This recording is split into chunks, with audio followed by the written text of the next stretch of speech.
जो औरत गैर मर्दों से संबंध बनाती है वह अपने पति या प्रेमी के सामने ये 3 नाटक जरूर करती है। अगर आप भी इन लक्षणों के बारे में जान लेते हैं तो आप आसानी से पता कर लेंगे कि आपकी पत्नी या प्रेमी का किसी और से संबंध बनाती है या नहीं। समझ में आ जाएगी। दोस्तों, कुछ दिन पहले की बात है। किसी गांव में एक पति पत्नी रहते थे। वे दोनों अपने जीवन में खुश रहना चाहते थे, लेकिन उनकी जिंदगी में खुशियां नहीं थी। पत्नी हमेशा पति से झगड़ा और लड़ाई किया करती थी। बेचारा पति परेशान हो चुका था।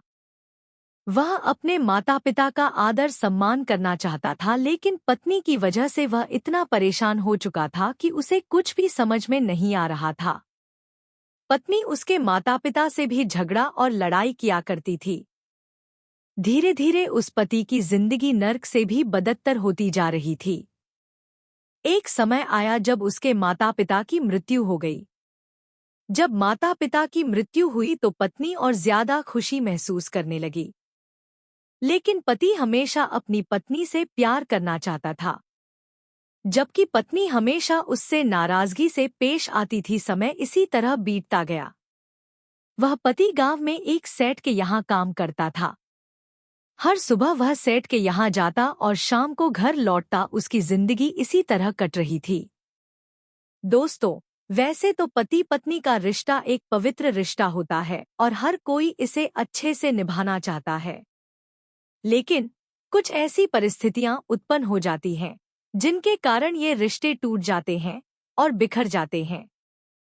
एक दिन जब पति सुबह घर से बाहर निकल गया तो उसी दिन उसकी पत्नी के पास एक गैर मर्द आ गया। उसे देखकर वह पत्नी बहुत ज्यादा आकर्षित हो गई और मोहित होकर उससे संबंध बनाने का प्रयास करने लगी। वह तरह तरह के नाटक करने लगी, जिससे वह व्यक्ति समझ गया कि यह स्त्री क्या चाहती है। जब वे दोनों संबंध बनाने का प्रयास कर रहे थे, तभी अचानक से उसका पति घर आ गया। अब पत्नी उस गैर मर्द को कहाँ छुपाती? उसने उसे एक कोने में छुपा दिया और उसके ऊपर कपड़ा डाल दिया ताकि वह दिखाई न दे। फिर वह दौड़कर दरवाजे पर गई और अपने पति से लिपट गई। पति ने जब यह देखा कि उसकी पत्नी, जो हमेशा उससे नाराज रहती थी, आज उससे लिपट रही है, तो वह बहुत खुश हो गया। वह सोचने लगा कि आखिर उसकी पत्नी को क्या हो गया। जो पत्नी हमेशा उससे दूर रहती थी, वह आज अचानक प्यार जता रही है। पति ने पूछा, अरे तुम्हें क्या हुआ? क्या तुम्हें कोई डर लग रहा है? क्या हमारे घर में कोई चोर आया है? पत्नी ने जवाब दिया, नहीं, हमारे घर में कोई आम चोर नहीं आया, बल्कि बहुत बड़ा चोर आया है। चलिए देखिए, वह चोर कोने में जाकर छिप गया है। वह तो मुझे मार डालता। अगर आप समय पर नहीं आते तो मेरे साथ ना जाने क्या हो जाता। अब पत्नी को समझ में आ गया था कि उसका घर और पति ही उसका सहारा है। वह जानती थी कि अगर उसने चोर के बारे में नहीं बताया तो उसका पति उस पर शक करेगा, और अगर सच बोल दिया तो उसकी इज्जत खत्म हो जाएगी। उधर चोर भी यह समझ गया कि यह स्त्री कितनी चालाक है। उसने सोचा कि वह पति को सारी सच्चाई बता देगा, लेकिन जैसे ही वह कुछ बोलने वाला था, पति उसकी ओर बढ़ा और कहने लगा, चोर भाई, आज तुम मेरे लिए बहुत खास हो। तुम मेरे खास मेहमान की तरह हो। अब छुपना बंद करो और मेरे सामने आओ। फिर पति ने चोर को बाहर निकाला और उसका धन्यवाद किया। उसने कहा, चोर भाई, तुम मेरी जिंदगी में इसलिए खास बन गए हो क्योंकि मेरी शादी को कई साल हो चुके हैं, लेकिन मेरी पत्नी हमेशा मुझसे नाराज रहती थी। तुम्हारी वजह से आज मेरी पत्नी मुझसे प्रेम करने लगी है। हमारी जिंदगी में कोई संतान भी नहीं है।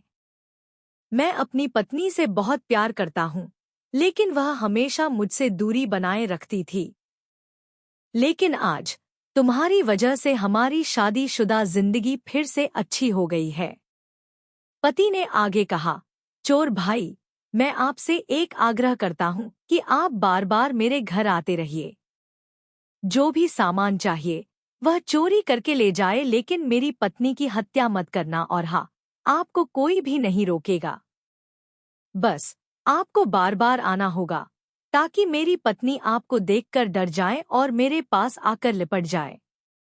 इस तरह हमारे बीच प्यार बना रहेगा और हमारी जिंदगी फिर से खुशहाल हो जाएगी। चोर ने जब यह सुना कि पति इस तरह की बातें कर रहा है, तो उसने कहा, भाई, मैं आपसे वादा करता हूँ कि मैं आपके घर बार बार आऊंगा, लेकिन मैं आपके घर से चोरी नहीं करूंगा। मैं बस आता जाता रहूंगा और आप निश्चिंत होकर सेठ के यहाँ काम कर सकते हैं। यह कहकर चोर चला गया। पत्नी उस दिन बहुत खुश थी, लेकिन जैसे ही पति अगली सुबह काम पर चला गया, वह और ज्यादा खुश हो गई। धीरे धीरे यह सिलसिला चलता रहा। उधर पति सेठ के यहाँ काम करके आता और पत्नी हमेशा उसी तरह प्रेम जताती थी। चोर ने पत्नी को समझा दिया था कि तू मेरे साथ संबंध बना रही है, लेकिन अपने पति के साथ भी संबंध बनाने की कोशिश करना और उसके साथ भी प्रेम मोहब्बत से पेश आना ताकि हम दोनों पर कोई शक न करे। लेकिन पत्नी तो हमेशा अपने पति से नाराज रहा करती थी। धीरे धीरे समय बीतता गया। एक दिन जब पति काम करके घर आ रहा था, तो वह बहुत गुस्से में था। शायद सेठ ने उसे कुछ कह दिया था। वह घर आकर भोजन पानी तक नहीं कर रहा था। ये देखकर पत्नी को थोड़ी नाराजगी हुई, लेकिन उसने सोचा कि जाने दो, मैं इसकी इज्जत और प्रतिष्ठा का ख्याल नहीं रखूंगी। उसने अपने पति से यह भी नहीं पूछा कि उसके साथ क्या हुआ, लेकिन अपने मन में तरह तरह की बातें सोच रही थी। जब पत्नी से यह सब नहीं सहा गया, तो वह चुपचाप उसके पास जाकर बैठ गई और उसकी बातें सुनने लगी। पति लगातार सेठ के बारे में बड़बड़ाए जा रहा था। तभी पत्नी उससे कहने लगी, क्या हुआ? आज आप सेठ के बारे में इतनी गलत बातें क्यों बोल रहे हैं? पति ने गुस्से में कहा, क्या बताऊं? सेठ ने आज मेरे साथ अनर्थ कर दिया। उसका कहना है कि मैं दिन में तो काम करता ही हूँ, लेकिन अब मैं रात में भी उसके घर पर रहकर काम करूं। तुम ही बताओ, मैं दिन भर काम करता हूँ, अब रात में कैसे काम कर सकता हूँ? अगर मैं रात में भी काम करूंगा, तो तुम्हारे साथ प्रेम से कब पेश आऊंगा? तुम्हारे साथ प्यार कब करूंगा? तब पत्नी ने समझाने के लहजे में कहा, सुनिए जी, सेठ जो कह रहा है वह हमारे भले के लिए ही कह रहा है। वह जानता है कि हम गरीब हैं। अगर हम ज्यादा काम नहीं करेंगे तो हमारी रोजी रोटी कैसे चलेगी? हमारा पालन पोषण कैसे होगा? सेठ हमारे फायदे के लिए ही आपको रात में काम करने को कह रहा है, लेकिन आप उसकी बातों से बहुत ज्यादा नाराज हो गए। अगर मेरी मानो तो रात में भी काम करो, ताकि हमें 2 गुने पैसे मिले और हमारी जिंदगी और अच्छे से कटे। पत्नी की यह बात सुनकर पति मान गया और बोला, बस तुम्हारे मुंह से यह बात सुन ली, अब और कुछ सुनने की जरूरत नहीं। अब मैं दिन रात काम करने के लिए तैयार हूँ। इसके बाद पत्नी ने उसे भोजन पानी दिया और प्रेम जताने लगी। पत्नी यह सब इसलिए कर रही थी क्योंकि वह गैर मर्दों से संबंध बनाती थी। चोर ने उसे सिखाया था कि अपने पति से भी संबंध बनाए रखो ताकि किसी को शक न हो। इस तरह पति रात में काम करने लगा। जब वह रात भर काम करके सुबह घर आता, तो देखता कि दरवाजा बंद होता है। रात में भी दरवाजा बंद ही रहता था। पत्नी हमेशा गैर मर्द के साथ संबंध बनाने में व्यस्त रहती थी। धीरे धीरे महीनों तक पति सेठ के यहाँ काम करता रहा। सेठ ने देखा कि यह बेचारा बहुत मेहनत कर रहा है और उसका मानसिक संतुलन बिगड़ने लगा है। उसे आराम की जरूरत थी। वह सुबह शाम काम कर रहा था, तो कब सो पाएगा? इसलिए सेठ ने कहा, तुम अपने घर जाओ, मैं तुम्हें 1 महीने की छुट्टी दे रहा हूँ, नहीं तो तुम्हारी तबीयत खराब हो जाएगी। जब पति घर पहुंचा, तो उसने देखा कि उसकी पत्नी बहुत ज्यादा कमजोर हो चुकी थी। जो चोर हर रात घर आता था, वह भी दुबला पतला हो गया था। दोनों को देखकर पति के मन में अजीब ख्याल आया। उसने पूछा, आखिर आप दोनों की हालत इतनी खराब कैसे हो गई? मेरी पत्नी भी इतनी कमजोर क्यों हो गई? और तुम, चोर भाई, तुम भी इतने कमजोर क्यों लग रहे हो? चोर बहुत चालाक था। उसने तुरंत जवाब दिया, भाई, मैंने आपसे वादा किया था कि मैं आपके घर आता रहूंगा, लेकिन चोरी नहीं करूंगा। जब आप रात में घर पर नहीं होते, तब भी आपकी पत्नी बहुत डरती थी। इसलिए मैं यहाँ आ जाता था और आपकी पत्नी की रखवाली करता था, लेकिन आधी रात में जब मुझे भूख लगती थी, तो मैं कुछ खा नहीं पाता। आपके घर में रहते हुए मैं रात को भोजन नहीं कर सकता था। इसी वजह से मैं कमजोर हो गया। इसके बाद चोर ने पत्नी से कहा, तुम अपने पति को बताओ कि तुम इतनी कमजोर क्यों हो गई। पत्नी पहले से ही बहुत चालाक थी। चोर ने उसे समझा दिया था कि जब लोग हमसे हमारे कमजोर होने का कारण पूछेंगे, तो हमें कोई न कोई बहाना बना लेना चाहिए। इसीलिए पत्नी ने तुरंत कहा, यह चोर कई रूप बदलकर हमारे घर आता था। वह हमें डराने की कोशिश करता था। इसी वजह से मेरा मानसिक संतुलन बिगड़ गया और मेरी हालत खराब हो गई। डर के मारे मेरा शरीर कमजोर हो गया। वह दिन में कम डराता था, लेकिन रात में बहुत ज्यादा डराता था। इसलिए मैं इतनी कमजोर हो गई हूँ। लेकिन मैं तुमसे कहती हूँ कि अब तुम रात में काम करने मत जाओ। पति ने पत्नी को भरोसा दिलाते हुए कहा, चिंता मत करो, सेठ ने मुझे 1 महीने की छुट्टी दे दी है। अब मैं पूरा 1 महीना तुम्हारे साथ रहूंगा। ये सुनते ही चोर और पत्नी दोनों के चेहरे का रंग उड़ गया। उन दोनों के चेहरों की हंसी एकदम खत्म हो जाती है। चोर कहता है, भाई, ये क्या कह रहे हो? अगर 1 महीने तक आप काम नहीं करोगे, तो क्या खाओगे? पत्नी भी कहने लगी, हाँ, आप ही बताइए, हम लोग गरीब परिवार से हैं। अगर हम मेहनत मजदूरी नहीं करेंगे, तो हमारा भोजन पानी कहाँ से आएगा? और 1 महीना तो बहुत लंबा समय होता है। तभी पति मुस्कुराते हुए कहने लगा, तुम्हें चिंता करने की जरूरत नहीं है। सेठ ने हमें 1 महीने की मजदूरी पहले ही दे दी है। अब पत्नी और चोर हैरान हो गए, लेकिन वे कर भी क्या सकते थे। चोर वहां से चला जाता है और अपने घर लौटाता है, जबकि पत्नी अपने पति के साथ रहने लगती है। 1-2 दिन बीतते हैं और अब पत्नी बेचैन हो जाती है। कहते हैं कि अगर कोई स्त्री किसी गैर पुरुष के साथ संबंध बना ले, तो वह उसी की ओर आकर्षित हो जाती है, और जब तक वह पुरुष उसके साथ शारीरिक संबंध न बनाए, तब तक उसे बेचैनी महसूस होती है।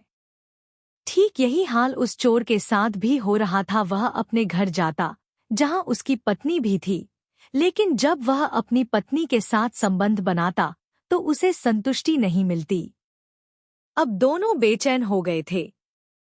चोर ने रात में आना बंद कर दिया था, क्योंकि उसे लगा कि पति रात में घर पर ही रहता है। अब वह सोचने लगा कि किस बहाने से वहां जाए, लेकिन चोर से अब और रहा नहीं गया। वह आया और पति को बुलाकर कहने लगा, भाई, आप तो मुझे भूल ही गए हो। आप तो कहते थे कि मैं जब चाहूं आपके घर आ सकता हूं, लेकिन अब आप मुझे बुलाते भी नहीं। तभी पति कहने लगा, अरे चोर भाई, मैंने ऐसा कुछ भी नहीं कहा। मैंने अपनी पत्नी से भी यही कहा था कि चोर भाई, आजकल हमारे घर क्यों नहीं आ रहे हैं, लेकिन वह भी कह रही थी कि पता नहीं अब क्यों नहीं आ रहे हैं। आप हमेशा दिन में आया करो। जब आप आते हो, तो मेरी पत्नी मुझसे और ज्यादा प्रेम करती है और हमारे बीच प्रेम बढ़ जाता है। लेकिन पति ने आगे कहा, अगर आप नहीं भी आते हो, तब भी मेरी पत्नी मुझसे उतना ही प्रेम करती है। पर मैं देख रहा हूँ कि 2 दिनों से मेरी पत्नी उतना प्रेम नहीं कर रही है। चोर कहने लगा, भाई, मैं हमेशा आपके घर आऊंगा, लेकिन अब सिर्फ दिन में आऊंगा, रात में नहीं। चोर की बात सुनकर पति कहने लगा, ठीक है, आप दिन में ही आना। अब चोर दिन में आने लगा, लेकिन मौके की तलाश करता रहता। पत्नी भी मौके की तलाश में थी, लेकिन पति घर से बाहर नहीं जाता था, जिससे उन दोनों की बेचैनी बढ़ती जा रही थी। एक दिन चोर ने सोचा किसी तरह से पति को घर से बाहर भेजना पड़ेगा। उसने पति से कहा, भाई, मैंने सुना है कि सेठ जिसके यहाँ तुम काम करते हो, वह अपने कामगारों को मुफ्त में पैसे दे रहा है। क्या तुम्हें सेठ ने पैसे नहीं दिए? पति ने जवाब दिया, चोर भाई, मुझे तो ऐसी कोई सूचना नहीं मिली। अगर यह बात सही हुई तो मैं अभी जाकर सेठ से पैसे लेकर आता हूँ। तब तक चोर ने सोचा कि अगर पति घर से बाहर निकल जाएगा तो वह उसकी पत्नी के साथ संबंध बना सकता है। जब पति सेठ के पास चला जाता है तो चोर तुरंत पत्नी के पास पहुंचता है और उसे गले लगा लेता है। दोनों के अंदर शारीरिक संबंध बनाने की भावना उत्पन्न होने लगती है और वे दोनों शारीरिक संबंध बना लेते हैं। जब चोर संबंध बनाकर घर से बाहर निकल रहा था तो पत्नी रो रही थी और कह रही थी, तुम मुझे छोड़ चुके हो, मैं तुम्हारे साथ कहीं और रहना चाहती हूँ। मैं इस आदमी के साथ 1 महीना कैसे बिता पाऊंगी। तब चोर कहने लगा, लेकिन तुम मेरे साथ जाओगी तो कहाँ रहोगी, मेरी भी एक पत्नी है और मैं कोई पैसा भी नहीं कमाता हूँ।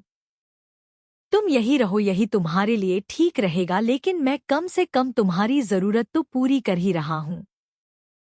पत्नी ने कहा, हम तो यही चाहते हैं कि रात में भी तुम मेरे साथ रहो, लेकिन चोर कहने लगा, नहीं, ऐसा नहीं हो सकता, कम से कम 1 महीने तक हमें यह समय काटना ही पड़ेगा। इतना कहकर चोर चला जाता है। जब पति सेठ के यहाँ से घर वापस आता है तो अपनी पत्नी से पूछता है, चोर भाई कहाँ है। पत्नी कहती है, वे चले गए, वे कह रहे थे कि वे आपका और आपके घर का बहुत ख्याल रखते हैं क्योंकि आप बहुत अच्छे इंसान हो। पति कहने लगा, लेकिन चोर भाई ने जो बातें बताई वे गलत थी। पत्नी कहने लगी, हो सकता है कि उन्होंने यह बातें किसी गैर पुरुष से सुनी हो। सुबह होते ही जब चोर आता है तो पति उससे पूछता है, चोर भाई आपने मुझे सेठ के पास भेजा था, लेकिन वहाँ तो सेठ किसी को भी पैसे नहीं दे रहा था। चोर कहता है, भाई मुझे माफ कर दो, मैं एक आदमी की बातों में आ गया था, वह कह रहा था कि सेठ गरीब लोगों को मुफ्त में पैसे दे रहा है। मुझे लगा कि तुम भी वहाँ काम करते हो, इसलिए मैंने सोचा कि तुम्हें यह बात बतानी चाहिए, मुझे माफ कर दो। पति कहने लगा, भाई इसमें माफी मांगने की कोई जरूरत नहीं है, तुम तो मेरा बहुत अच्छे से ख्याल रखते हो, मेरी पत्नी का भी ख्याल रखते हो और मेरे घर का भी ख्याल रखते हो। तुम हमेशा हमारे घर आते रहो ताकि हमारे घर में खुशियां बनी रहें। धीरे धीरे महीने का अंत आ रहा था, लेकिन अब वह स्त्री और अधिक बेचैन हो चुकी थी। वह उस चोर के साथ ही रहना चाहती थी। दूसरी ओर चोर भी बेचैन हो गया था क्योंकि उसकी पत्नी उसे छोड़कर मायके चली गई थी। अब वह अपनी पत्नी के साथ भी संबंध नहीं बना पाता था, जिससे उसकी बेचैनी बढ़ती जा रही थी। अब उसने एक तरकीब सोची और सोचने के बाद उस स्त्री के पास आया। आने के बाद उसने उसके पति से कहा, भाई मैं सोच रहा हूँ कि अमीर सेठ के यहाँ काम करने से आपकी जिंदगी अच्छे से व्यतीत नहीं होगी। आप वहाँ काम करते करते थक जाएंगे। हमारे गांव में एक बुजुर्ग व्यक्ति रहते हैं, उनके बेटे प्रदेश में रहते हैं और वे खुद खेती बाड़ी संभालते हैं। आप उन्हीं के पास जाओ और कहो कि मुझे भी खेती संभालने का मौका दें। मैं आपकी पूरी खेती संभालूंगा और उसमें से जो अन्न प्राप्त होगा उसे लेकर अपना जीवन व्यतीत करूंगा। पति चोर की बात सुनकर संतुष्ट हो जाता है और कहता है, चोर भाई आप तो बहुत अच्छी बातें कर रहे हो, मैं भी यही सोच रहा था। फिर वह उस बुजुर्ग व्यक्ति के पास चला जाता है। जब वह बुजुर्ग व्यक्ति के पास जाता है तभी चोर उस स्त्री से कहने लगता है, हे प्रिय, मैं तुम्हारे लिए 3 बातें लेकर आया हूँ। अगर यह 3 बातें तुम अपने पति के साथ अपनाओगी तो हो सकता है कि वह तुमसे दूरी बनाने लगे और हमारे संबंध इसी तरह जारी रहे। इसके बाद चोर कहने लगा, जब भी तुम्हारा पति बहुत ज्यादा नाराज हो और दुख तकलीफ में हो तो उसकी इज्जत और प्रतिष्ठा का ख्याल मत रखना, उसे गाली देना, उसकी इज्जत मत करना। फिर उसने दूसरी बात बताई, अगर तुम्हारा पति बहुत ज्यादा नाराज हो और सिर्फ तुम्हारे समझाने से ही मानता हो तो उसे मनाने का प्रयास मत करना, उसे उसकी नाराजगी में ही छोड़ देना। इसके बाद उसने तीसरी बात बताई, तुम्हें बार बार अपने पति की तुलना गैर पुरुषों से करनी है और कहना है कि गांवों के बाकी पुरुष तुम्हारे जैसे हैं, लेकिन वे विदेश जाकर काम कर रहे हैं और खूब पैसे कमा रहे हैं। उनकी पत्नियों की जिंदगी कितनी अच्छी हो गई है। अगर तुम यह 3 नाटक करोगी तो तुम्हारा पति खुद ही तुम्हारी जिंदगी से चला जाएगा और मैं तुम्हारी जिंदगी में आ जाऊंगा। दोस्तों, वह स्त्री यह बातें भली भांति समझ जाती है। जब उसका पति उस बुजुर्ग व्यक्ति के पास से लौट कर आता है तो स्त्री पहले की तरह उसे गले नहीं लगाती और उसे गालियां देने लगती है। पति यह सब देखकर चौंक जाता है और कहता है, प्रिय यह क्या हुआ? पहले तुम मुझे प्यार से गले लगा लेती थी, लेकिन आज ऐसा व्यवहार क्यों कर रही हो? स्त्री कहने लगी, क्या हुआ? तुम एक बुजुर्ग व्यक्ति के पास खेत मांगने गए थे, क्या उन्होंने तुम्हें खेत दिया? तुम्हारी तो कोई इज्जत ही नहीं है, तो मैं तुम्हारी इज्जत क्यों करूं? पति ने शांत होकर कहा, प्रिय अगर उन्होंने खेत नहीं दिया तो इसमें मेरी क्या गलती है? स्त्री गुस्से से बोली, सारी गलती तुम्हारी ही है, जाओ, आज मैं तुमसे बहुत नाराज हूं। इसके बाद स्त्री अपने पति को बार बार गालियां देने लगी। इससे पति बहुत ज्यादा आहत हुआ। अब उसने भोजन पानी तक छोड़ दिया, लेकिन स्त्री ने उसे मनाने का कोई प्रयास नहीं किया। पति की तुलना बार बार दूसरे पुरुषों से करनी शुरू कर दी और कहा, गांवों के बाकी पुरुष अपनी पत्नियों के साथ नहीं रहते बल्कि विदेश जाकर पैसे कमाते हैं। उनकी पत्नियों की जिंदगी कितनी बदल चुकी है, लेकिन तुम कुछ नहीं कर सकते। पति बहुत ज्यादा नाराज हो गया और कहने लगा, अगर तुम्हें यही चाहिए तो मैं भी कल से विदेश जाकर काम करूंगा। यह सुनकर पत्नी खुशी से कहने लगी, ठीक है, अगर तुम विदेश में काम करोगे तो मैं तुम्हारे साथ अच्छे से पेश आऊंगी। इसके बाद पति प्रदेश में काम करने चला जाता है। अब स्त्री चोर के साथ और भी ज्यादा घुल-मिल कर रहने लगती है और उसी के साथ अपना जीवन व्यतीत करने लगती है। जब चोर की पत्नी को इस बारे में पता चलता है तो वह गुस्से में उस स्त्री के पास जाती है और उसे गालियां देती है। वह कहती है, एक स्त्री होकर भी दूसरी स्त्री का दुख और दर्द नहीं समझ पा रही, तू कैसी औरत है? तुझे तो स्त्री कहलाने का भी हक नहीं है। तू गैर पुरुषों के साथ संबंध बना रही है, तुझे शर्म नहीं आती? इतना कहकर वह उस चरित्रहीन स्त्री को थप्पड़ मार देती है। चोर बहुत ज्यादा दुखी था, लेकिन वह अपनी पत्नी से बहुत ज्यादा डरता था। उसकी पत्नी उसे भी गालियां देती थी और मारने का प्रयास करती थी। इससे चोर 2 दिन तक उस स्त्री के पास नहीं गया। अब स्त्री से रहा नहीं गया और वह खुद उसके घर पहुंच गई। चोर की पत्नी ने उसे एक कमरे में बंद कर दिया और उसकी खूब पिटाई की। इसके बाद उसने गांव में यह खबर फैला दी और मुखिया जी तक यह संदेश पहुंचा दिया। मुखिया जी बहुत ज्यादा गुस्से में आ गए और बोले, इस स्त्री को गांव से बाहर निकाल देना चाहिए। लेकिन उसी गांव में वह बुजुर्ग व्यक्ति भी रहते थे जिनके पास पति खेत मांगने गया था। वे बहुत बुद्धिमान थे। उन्होंने कहा, मुखिया जी, यह फैसला लेने से पहले मेरी बात ध्यान से सुन लीजिए। कम से कम इसके पति को बुला लिया जाए और उसे सारी सच्चाई बता दी जाए। जब वह खुद यह सब देखेगा तो उसे कोई संदेह नहीं रहेगा। मुखिया जी गुस्से से बोले, अगर इसका पति सही होता तो इसकी पत्नी बिगड़ती ही नहीं, मैं उसके पति से क्या पूछूं? यह सुनकर बुजुर्ग व्यक्ति बोले, मुखिया जी, मैं पूरे विश्वास के साथ कह सकता हूँ कि इसके पति में कोई कमी नहीं है। अगर उसे इस बारे में जानकारी होती तो उसकी पत्नी कभी इस तरह से नहीं बिगड़ती। कम से कम मेरी बात मानकर उसके पति को बुला लीजिए। मुखिया जी ने उनकी बात मानी और उसके पति को बुलवा लिया। जब पति आया और उसे पूरी बात बताई गई तो वह सोच में पड़ गया और कहने लगा, नहीं मुखिया जी, आपको कोई गलत फहमी हुई होगी। मेरी पत्नी वैसी नहीं है। मेरी पत्नी तो बहुत अच्छी है। वह तो चोर भाई से डरती थी और मुझसे नफरत करती थी। वह मुझे गालियां भी देती थी, लेकिन एक दिन चोर हमारे घर में चोरी करने आया था, जिसे देखकर ये डर गई और मुझे पकड़कर लिपट गई।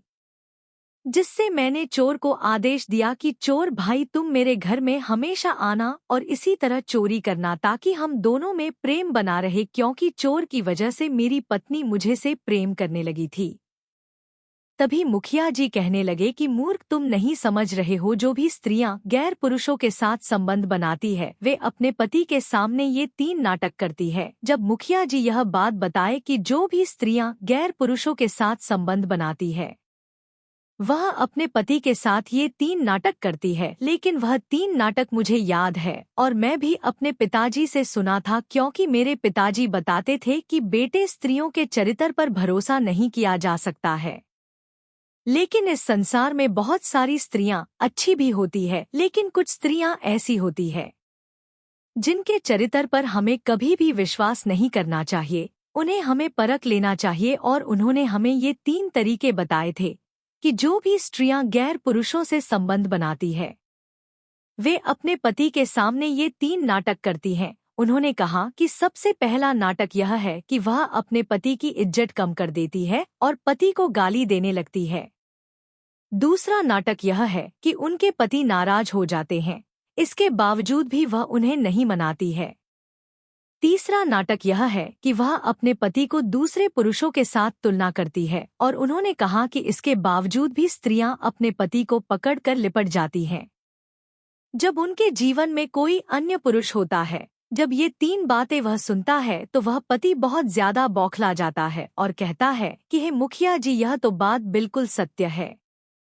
मेरी पत्नी मेरी इज्जत नहीं करती है और हमेशा मुझे गाली देती है, लेकिन जिस दिन यह चोर मेरे घर में घुसा था और मेरी स्त्री से संबंध बनाया था, हो सकता है इसलिए मेरी पत्नी मुझे पकड़कर लिपट गई थी और मुझे से यह नाटक करने का प्यार करने लगी और नाटक करने का प्यार मुझे समझ में नहीं आया। मैं इसके जाल में फंस गया और यह भी कहने लगा कि जब मैं भूखा रह जाता था तो मेरे साथ बेचैन हो जाती थी और जब तक मैं भोजन नहीं करता यह भी भोजन नहीं करती थी और मुझे मनाने का प्रयास करती थी। गांवों के तरह तरह की महिलाओं को बुलाकर लाती और कहती कि हमारे पति आज भी भूखे हैं, चलो उसे आप मनाओ। लेकिन सारे लोग मनाते, उसके बाद मैं भोजन करता, तब मेरी पत्नी करती थी, लेकिन अब मैं भूखा रह रहा हूँ। इसे इसका कोई फर्क नहीं पड़ता है और बार बार यह तुलना भी कर रही थी कि गांवों के बहुत सारे पुरुष बाहर जाकर पैसे कमा रहे हैं, आप भी बाहर में जाकर पैसे कमाओ। लेकिन मैं इसका नाटक नहीं समझ पाया और मैंने बाहर जाकर काम करना शुरू कर दिया, जिसकी वजह से यह चरित्रहीन स्त्री बिगड़ चुकी है। तो दोस्तों, अगर आपको यह वीडियो अच्छी लगी हो तो हमारे चैनल सच्ची वास्तु ज्ञान को सब्सक्राइब जरूर करें। धन्यवाद।